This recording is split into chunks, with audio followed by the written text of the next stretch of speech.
Between the late 1800s and 1921, a surge of Portuguese immigration took place in Lowell. The city was booming at that time, and people from all over the world felt this was indeed the land of opportunity.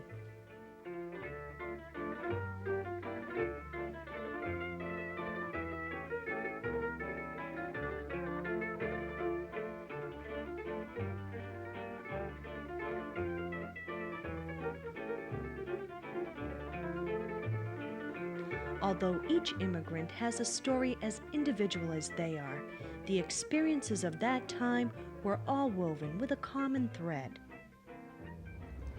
That's why I decided to make this a personal journey through the first immigrant story that really introduced me to Portuguese culture, the story of my own family. My grandmother and grandfather, Norbert and Ethel Ferreira, are gone now, but they left behind them a legacy of loving memories and Portuguese heritage that will live on through their 9 children and enough grandchildren and great-grandchildren to populate a small island in the Azores. This is their story.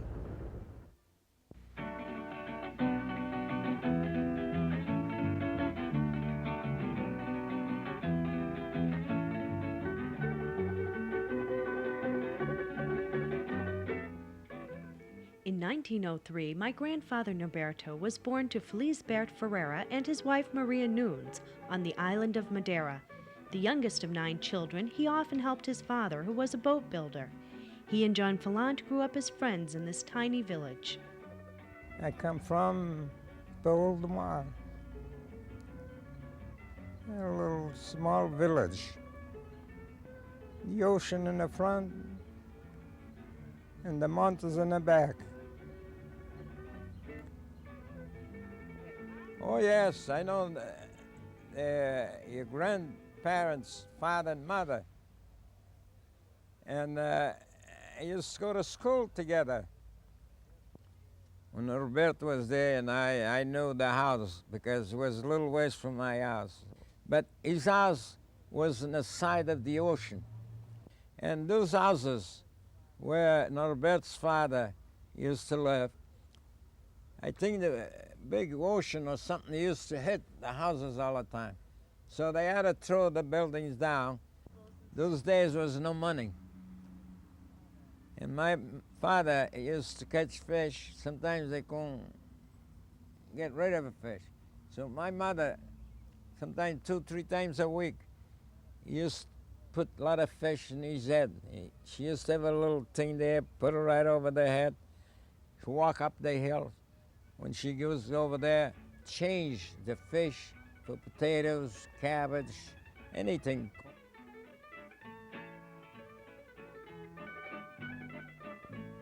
It was at this time that Norberto decided to leave his island home and join his brother and sister already in America. He was 16 years old, and he had had an argument with his father about working and so forth. He had older brothers, and as most siblings would do, they always think one's getting more favoritism than the other. After having what he thought was a real bad argument with his father, decides to come to America.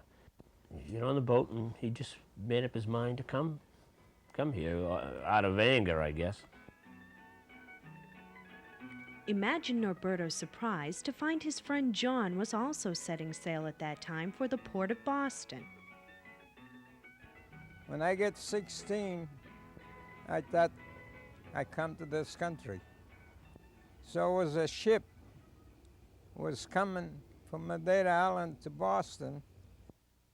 I see Norbert there, but finally I come to the same boat. So when we get in the boat, we see it. Ladies and men, everybody sleep all right on the floor. And when we come halfway, after 2 or 3 days in the ocean, there's a big storm. I remember that. The ship was sideways like. So when I get here, I get in in January 1920. So when we get over here in Boston, I see snow all over the ship. I says, oh my gosh. In the island, in the Madeira Island, I never see snow. And it was cold in January, snow and cold. I says, oh my gosh. I thought American was a beautiful country. When he get over here, he went to work, and I went to work.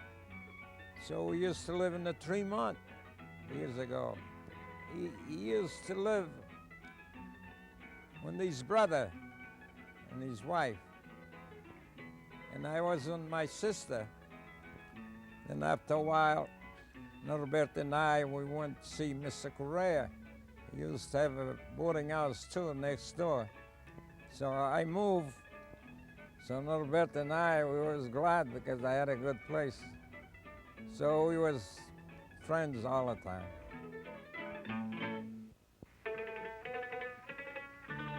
Meanwhile, in 1908, Etelvina Sousa was born to Augusto Sousa and his wife Julia Late. The youngest of 6 children, Etelvina spent her first 4 years on the Azorian island of Graciosa in the little town of Fondumat. It was 1910 when her young cousin came to visit from Lowell.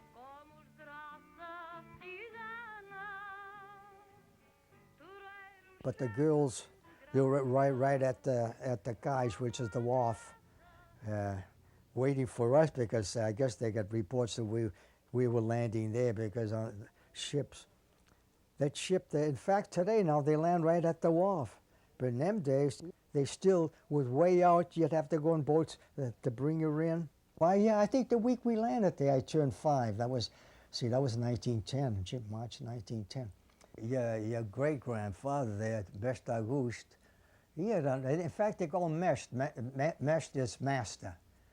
Master, for the simple reason, he owned that, and it was like a little store-like, and at the same time, they fixed shoes and everything. So naturally, he was the head man there. He was the master, so Mesht August. So that's how we got that way.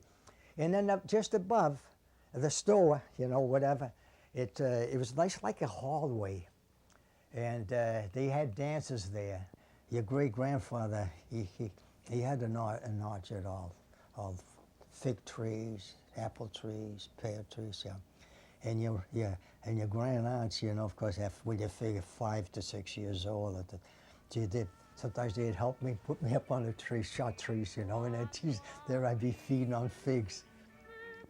So they had nice feasts over there too. Bands were playing, and then of course gift stuff was being given out. Was those creatures like I told them, big round things. Then there was the sweet bread. Then they had also plain bread, and they'd be chunking it. And they stuff to eat, meats or whatever you want to. Wine, of course, is a favorite over there. See, like the only thing about those wonderful people is no matter when they made yourself feel at home. In 1912, my great-grandfather Augusto set sail for Lowell to work at the mills. He brought his only son Francisco and his wife and one of his older daughters, Maria. They intended on raising enough money to return home and pay some business debts, but like many others, they ended up staying here. My great-grandmother and the 4 other children followed a year later. They settled on Charles Street, and 2 more daughters, Deolinda and Annie, went to work at the mills. It was hard for them at first. They weren't used to that type of work and the long hours, but in those days, everyone had their job to do to keep the family going. And they were quite a while on Chelsea. Are you familiar with Charles Street? There was a school there, and then I think their house was next. Well, just like one big family, so close together. Our grandmother probably was the earliest daycare in Lowell, what we would consider daycare, because there was a need there. A lot of the women had to work in the mills, and they had to put their children somewhere, so my grandmother took care of many little children from, babies up until, 5, 6 years old, and even some that went to school. from her house and then went back, and that was her way of earning money too. And they were ready for their parents. Somewhere like 6:30, 7 o'clock, it was dark when their parents would reach the house. They'd pick them up.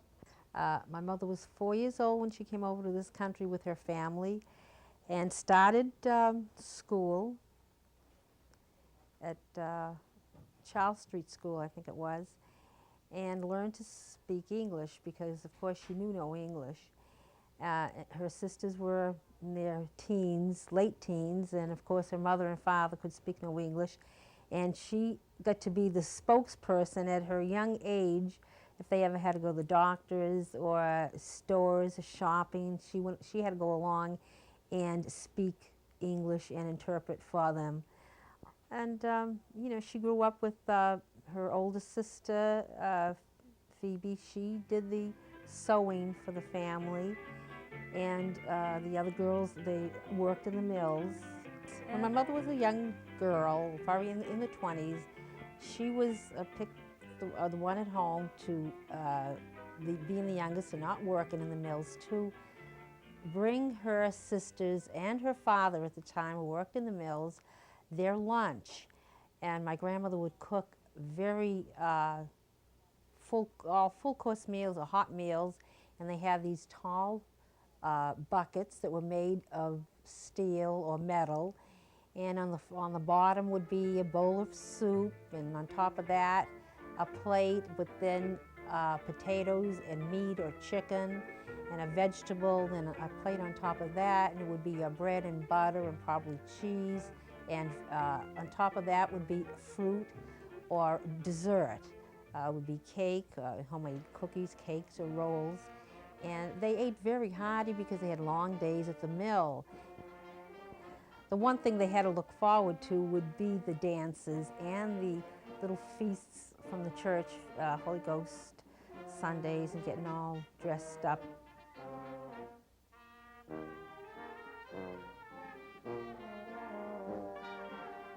It was one great time that they got all dressed up for, I guess, when my mother was even small, was 4th of July, going to the South Common.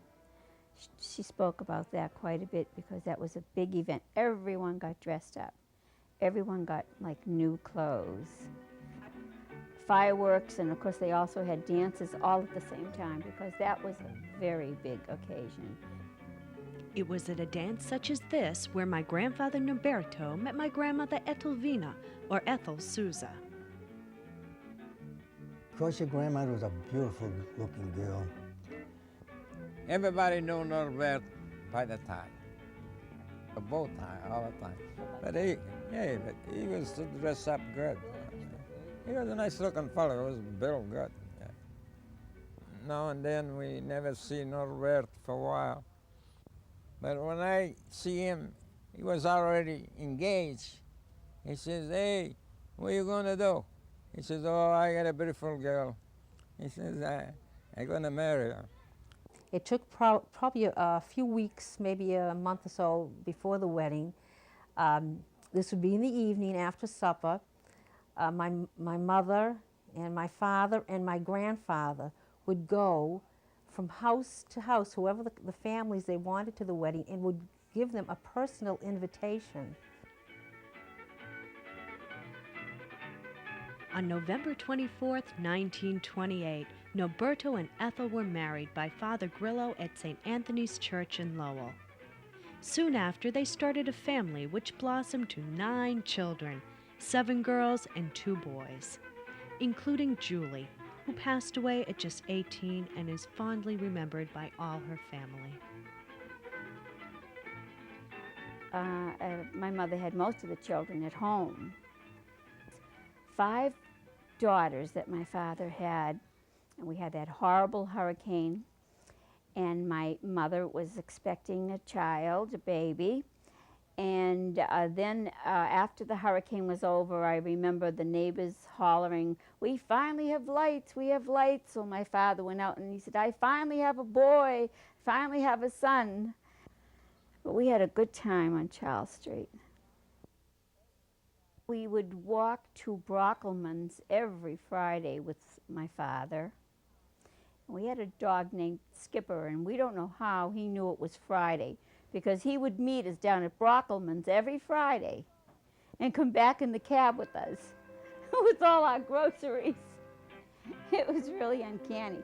Like, say, Christmas Eve, we would go over to our grandfather's house, and till, you know, the wee hours of Christmas morning, and then walking back down Central Street, you know, it would be like about maybe 2 or 3 in the morning, all of us walking down, you know, very sleepy. You know, this was like Christmas morning.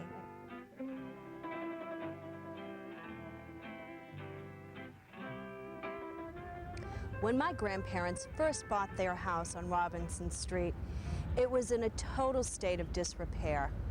But this really didn't matter to them, because this was a new chapter in their immigrant story, their own personal little piece of the American dream. It was one thing Pa always wanted, was his own house. I remember that. He was always talking about that.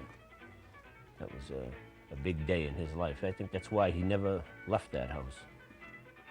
I think the thing that I remember the most about Robinson Street was the day we moved. And there we were, like little ducks or pheasants, following Pa up the street and across the bridge, carrying all the boxes, all our clothes.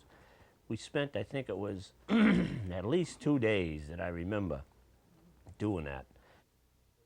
We always had gardens and animals. One day when Julie and I were going to the Butler School, the goat followed Julie to school. She couldn't chase it back. It wouldn't listen to her anyway. She was kind of timid, so she just proceeded on to school. The goat's outside in the playground, barring away out there, making a spectacle of himself. And the principal was Chuck DeLorme at the time, took me out of my class and asked me if that was my goat out there. Someone told him it was my goat. I went outside. Of course, there she was. So I had to take her by the collar and drag her all the way home. So to ask my father if I could dig up the potatoes, because he had this big, huge vegetable garden. Everything in the kitchen sink was there. He'd grow the stuff, and Ma would can it. I remember when we did have a game or something like that, we'd end up staying there doing work instead of getting there and getting out in the field and playing, you know. But I always remember him being late for all his games and rushing, you know, and it was kind of funny in a way. I don't think there was a day that I can recall that I was, you know, home during the day or come home from school or in the evening that my mother didn't sing in English and Portuguese. I decided that that was going to be a hobby, but Mr. Batista and Mr. Ferreira, who were associated with the Portuguese Hour, were looking for live musicians and singers and such. They knew nothing of how, you know, how I sang or what I did, but I just told them I could do it. We sang live. It was Eddie Santos and sometimes my cousin George and myself. I just had a lot of guts, I guess.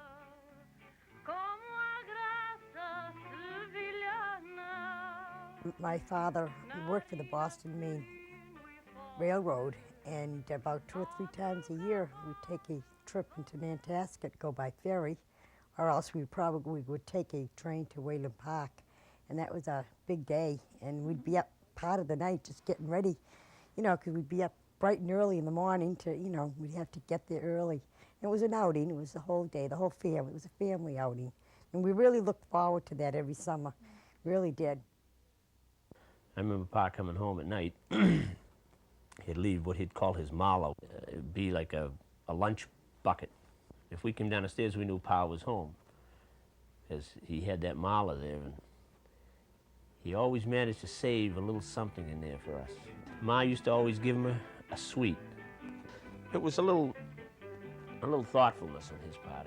We'd share it. This one's turn, and it was my turn yesterday. Simple, but it was fun. Throughout the years, the Ferreira family have had their good times and their bad. But one thing they've always had was each other. And although my grandparents, Ethel and Norbert Ferreira, are no longer with us, we can celebrate their memory and their heritage, as well as that of all Portuguese immigrants, by continuing the traditions and the cultures, by passing them on to our children and our grandchildren as each generation progresses.